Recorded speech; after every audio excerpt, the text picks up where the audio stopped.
Today we're going to do lake overturn and the annual cycle of a dimictic lake in a location like Minnesota.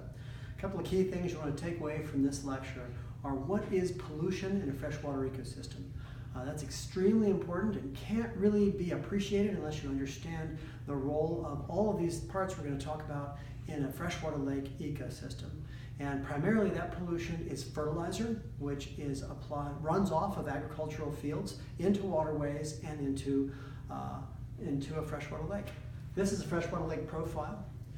A profile represents a vertical pattern. This is the depth on this side. And this is the temperature in Celsius across this side. Each of these lines represents a different measurement in the lake. The T stands for the temperature, the O stands for the oxygen concentration, and the N stands for, I've generalized this to be nitrogen concentration. What this really means is available nitrogen for algae that might use it, for example. This is the way a lake begins with a profile in the spring before any stratification has occurred, and that's what we're going to talk about. What we see is there's warm weather outside, the lake is slowly warming. It's isothermic. That means that the temperature is the same at each of these depths. That's why these lines are straight.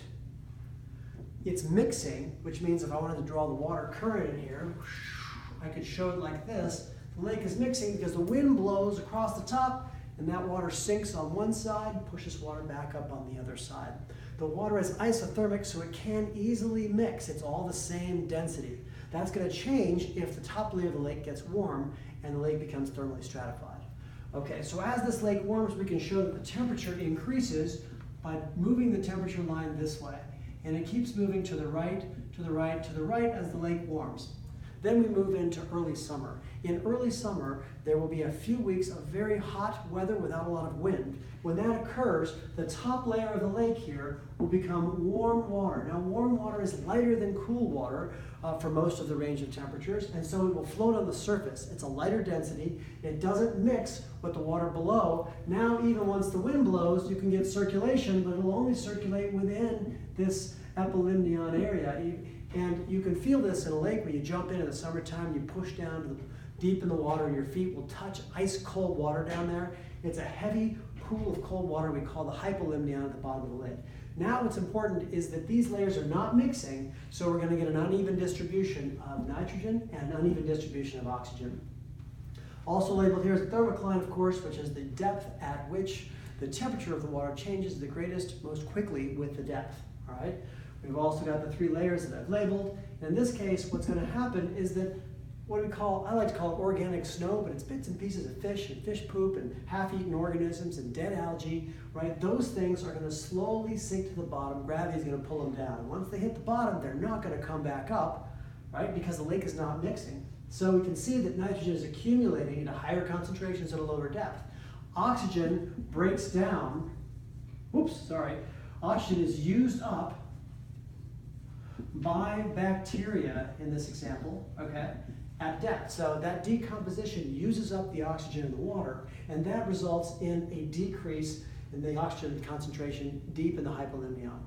Okay? Now as we move on to late summer, what we see is a couple of things happening. The nitrogen level increases, more nitrogen piles up at the bottom, more oxygen gets eaten up by those bacteria. We also see the continued stratification of the lake, and what's also important is that algae up here are limited at the surface because all the nitrogen has moved to the bottom of the lake. Okay, and so we've lost a lot of that availability, so the nitrogen itself is limited. All right.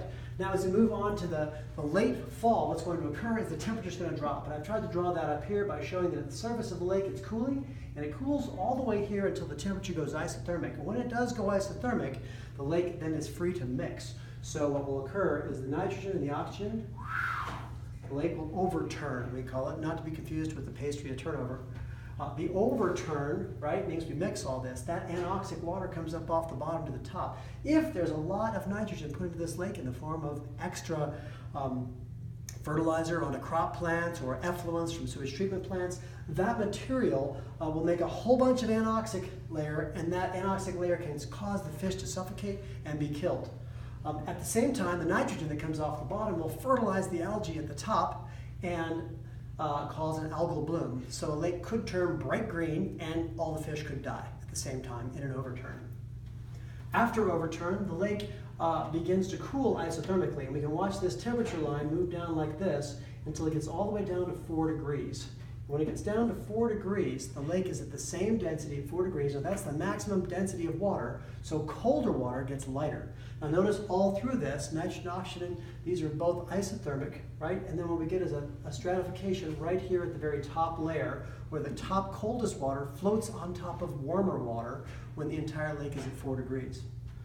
At that point, we have thermal stratification again, right? And then what we see is that the temperature does this, we get a new thermocline up here, and nitrogen can again build up at the bottom of the lake, and oxygen can be depleted at the bottom of the lake. But this typically happens much more slowly and with less intensity in the wintertime due to less biological activity in general. When this lake thaws then, we see this thermal line move over. We go isothermic at 4 degrees. These things then, of course, mix and become isothermic lines, like in the small image down here, and the lake goes through another overturn, bringing all the nitrogen back to the surface. We get an algal bloom at the surface. Probably not going to get a fish kill in the wintertime, but it isn't inconceivable either. And now we return to our early spring where the lake will begin warming again isothermically.